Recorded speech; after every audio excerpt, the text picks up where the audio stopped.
E aí, né? O que significa a gente está falando aí de pais que assistiram a rupturas tão fortes aí de padrões sociais, de verdades absolutas, de utopias, para esses filhos, né? Para esses jovens da geração Z? Primeira coisa que a gente observa é que a estrutura familiar vertical deu lugar a uma relação muito mais simétrica, né?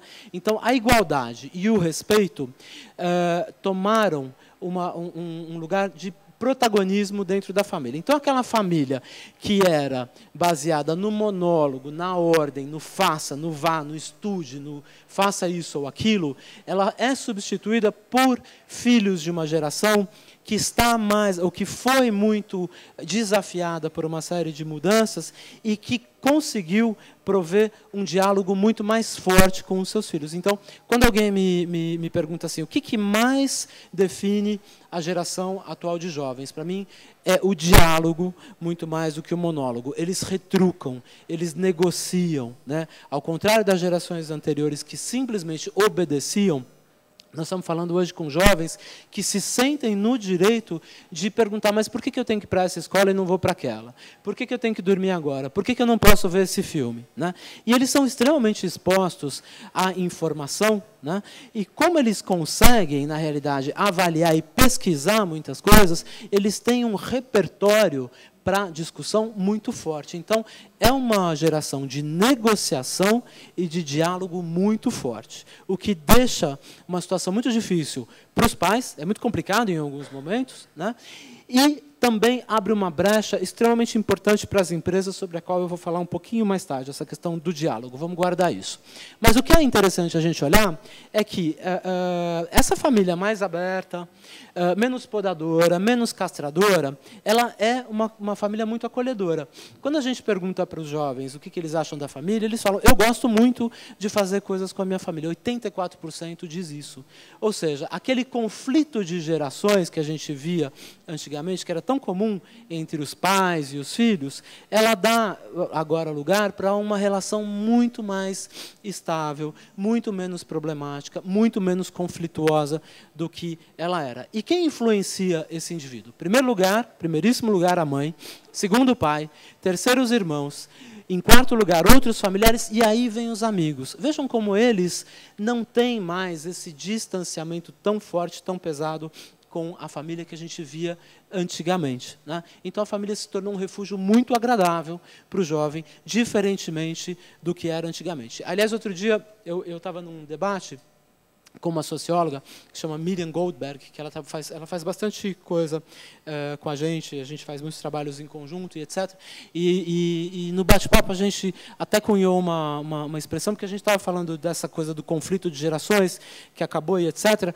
E aí, num determinado momento, eu virei e falei assim, a sensação que eu tenho é que hoje existe muito mais uma inveja entre gerações do que um conflito entre gerações. Porque essa geração mais velha, ela olha para os jovens hoje com uma certa inveja, com um certo desejo de estar ali, porque eles têm uma liberdade enorme, eles têm uma liberdade sexual enorme, eles têm um acesso à informação brutal, né? Eles têm uma vida boa, eles têm uma vida muito mais fácil, muito menos cerceada, muito menos cheia de amarras do que a nossa. Então, a sensação que dá quando a gente ouve, por exemplo, os pais falando dos próprios filhos, é uma coisa assim, não sei onde vai parar essa coisa de que a minha filha fica com 5 numa mesma noite, e não sei o quê, e parará. Mas quando você vai investigar e você conversa mais sobre essa questão, você começa a ver que, na realidade, ela também está falando um pouco assim, a minha vida foi uma porcaria, porque eu não podia fazer nada disso, porque eu era castrada, porque quando eu tinha que dormir com o namorado, eu tinha que ficar escondendo, etc, etc, etc. Então, a gente começa a ver aí que existe uma situação entre as gerações que é muito distinta daquela que a gente via antigamente, de conflito. É quase realmente uma admiração, quase uma inveja em relação aos mais jovens, né? Bom, Em consequência disso, a gente também não fala mais aquela imagem do jovem transgressor e do jovem, né, que quer desafiar a sociedade. Não estou dizendo aqui que não haja esse componente. Esse componente está lá ainda entre os jovens. Porém, quando a gente olha e pergunta sobre os valores deles, olha só o que eles falam. Eles acreditam que pessoas de idade mereçam respeito. 95% concordam muito, totalmente ou em parte, com essa afirmação. Aí temos os dados de 2009 e 2010. Acredito que os adultos mereçam respeito. Acredito em Deus ou em uma força superior. Olha que interessante. Os jovens, eles têm uma ligação com espiritualidade muito forte no Brasil. Né? A gente vai mostrar um pouquinho mais sobre isso na sequência. Depois, só o quarto atributo aí é que começa a aparecer alguma coisa fora da família.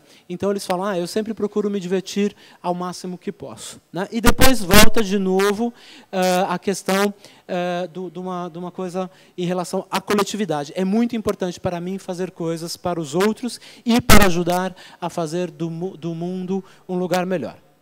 Cabe a gente falar que, evidentemente, quando as pessoas respondem em pesquisa, elas procuram dar a resposta certa. Existe um caráter de politicamente correto, evidentemente. Não podemos mentir que existe esse viés. As pessoas também dizem aquilo que elas acham que é o correto dizer e não necessariamente aquilo que elas sentem de fato. Porém, quando a gente olha a convergência de todos os dados, o que a gente está vendo é uma geração realmente que não tem tanta aquela necessidade de se afastar da família, que não tem tanto a necessidade de transgredir. E aí é interessante que quando a gente olha, por exemplo, a questão aí, dos valores, novamente, 94% dos jovens fala que acredita em Deus ou força superior.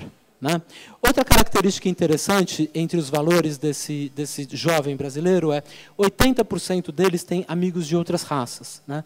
Então, aqui, é importante a gente observar, e eu já fui olhar esse dado em relação a outros países onde a gente faz a pesquisa, o Brasil se destaca bastante nesse atributo, ter amigos de outras raças. Inclusive, ter amigos de outra orientação sexual também no Brasil é acima daquilo que a gente observa em outros países onde a gente faz a pesquisa. A religião, novamente, aparece ali como uma das coisas mais importantes, né?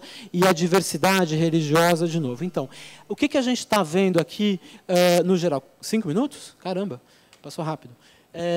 O que a gente está vendo aqui de uma maneira geral? A gente está vendo que é um jovem que, ao mesmo tempo, tem valores tradicionais bastante engendrados, ele também tem uma coisa de abertura muito grande, o que, para mim, é uma coisa muito positiva. Eu acho que me causa bastante orgulho ver que o brasileiro ele é bem mais aberto do que outros povos em relação à diferença, né? As diferenças tanto sexuais quanto raciais. Não estou falando que não existe preconceito, não estou falando nada disso, mas, pelo menos no declarado, eles se mostram bem mais abertos. Né? E eles não transgridem? Transgridem, sim, é verdade. Mas, de novo, quando a gente olha, principalmente quando a gente faz pesquisa em sala de espelho e tal, e pergunta, o que é transgredir para você? Né? O que você faz assim de tão fora da regra? O grande lance deles é beber até cair.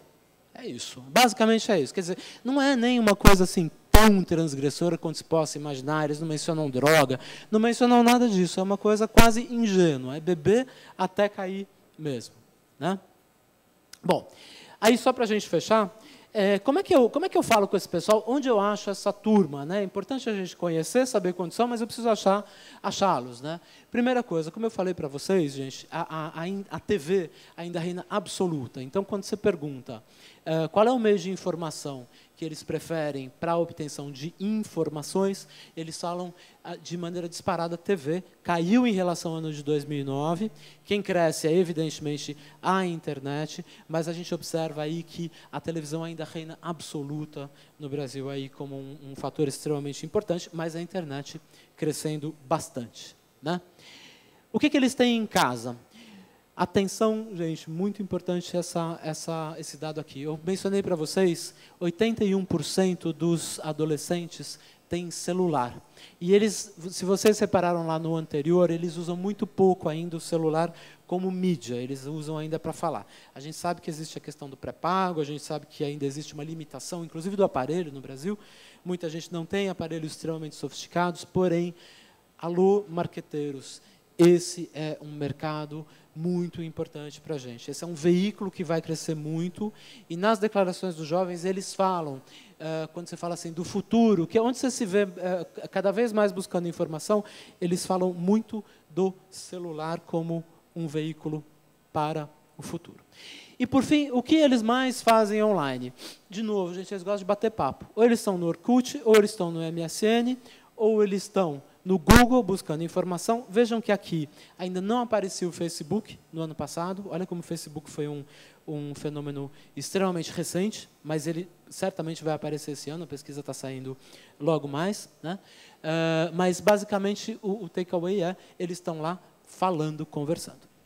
E aí, gente, só para a gente fechar, sempre me perguntam assim, qual é a regra de ouro quando a gente vai falar com adolescente, no marketing para adolescentes? Para mim, só existe uma regra de ouro. Eles são um alvo móvel. Não há verdade perene quando a gente fala de jovens. E aí eu trouxe uma frase da Penélope Nova, que uma vez participou aí de um painel nosso sobre jovens, em que ela falava assim, adolescente não quer ser rotulado em nada, embora o comportamento seja diferente. Quando o rótulo se consolida, ele muda. Ou seja, a partir do momento que ele sente que ele foi rotulado pelas empresas, pelas tendências, etc., isso para ele é o motivo para ele rapidamente mover adiante. Então, é muito importante, assim, a única regra de ouro que eu diria, quando a gente fala de jovens, é não há verdade absoluta nesse mercado.